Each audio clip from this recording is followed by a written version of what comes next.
Big boss 13 की contestant रह चुकी देवोलीना भट्टाचार्य ने बिग बॉस 15 को लेकर एक कमेंट किया है, जिसमें वह जय भानुशाली और प्रतीक सहजपाल के बीच हुए झगड़े को लेकर एक टिप्पणी की है।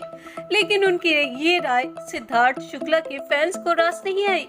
वह एक्ट्रेस को ट्रोल करने लगे। ऐसे में देवोलीना ने भी जवाब देने के लिए एक पोस्ट शेयर किया।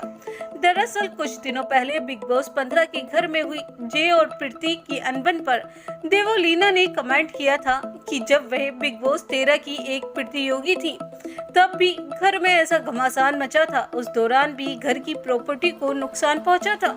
इस घटना के जिक्र का इशारा सिद्धार्थ शुक्ला की ओर था, जिन्होंने अपने ट्वीट पर लिखा, मैं ये नहीं कह रही हूँ कि संपत्ति को नुकसान पहुंचाना अच्छी बात है, लेकिन यह एक क्रिया की प्रतिक्रिया थी। हमारे सीजन में भी कुछ ऐसा ही हुआ था।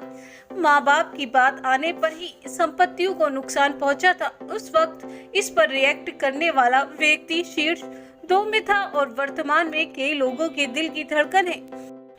अदाकारा के इस कमेंट पर सिद्धार्थ के फैंस नाराज हो गए। एक फैंस ने उनसे पूछा, क्या वह सिद्धार्थ शुक्ला के बारे में बात कर रही हैं? इतना ही नहीं, यूजर ने उन्हें कहा, देवोलीना तुम्हें शर्म आनी चाहिए।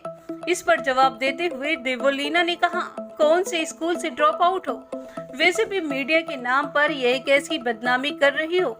विशाल कौटिन्यम का कल का जे कॉपी पेस्ट का बयान। मालूम हो कि बिग बॉस सीजन 3 में सिद्धार्थ शुक्ला और असीम रियाज बिग बॉस 13 के फाइनलिस्ट थे। सिद्धार्थ ने सीजन जीता था, वही असीम फर्स्ट रनर अप थे। बिग बॉस 15 के एक एपिसोड में टास्क के दौरान जय और प्रतीक के बीच अनबन हो गई थी।